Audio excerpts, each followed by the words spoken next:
ఒక మాట చెప్పాలంటే, సంఖ్యలు వేసి రక్తం కారుతుంటే ఆ దారిన వెళ్తున్నవాడు పనికి మాలోడ ఎంత పని చేసినవరా అని నిందలు మోపుతుంటే నువ్వైనా నేనైనా తల ఎత్తుకోలేము, చనిపోవాలని ఆలోచన వచ్చేస్తుంది.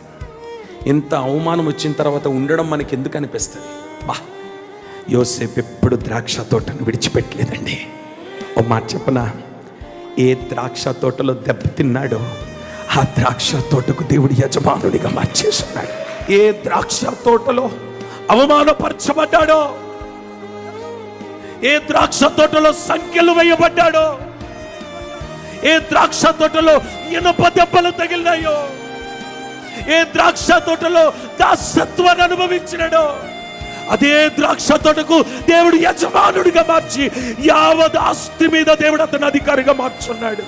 యోసేపు జీవితాన్ని దేవుడు మన ముందు ఉంచి మాట్లాడుతున్నాడు. ఈరోజు నీకు అప్పగించిన పనిలో నువ్వు నమ్మకముగా ఉండగలిగితే, ద్రాక్ష తోటకు ఒక నమ్మకమైన కావలి వాడిగా నువ్వు ఉండగలిగితే, ద్రాక్ష తోటలో నీకు ఎదురవుతున్న శ్రమలు ఇబ్బందులను తట్టుకొని నువ్వు ఉండగలిగితే, రానయ్య ఉన్న దినాలలో ఒక యజమాని స్థాయిని నువ్వు అనుభవించబోతున్నావు.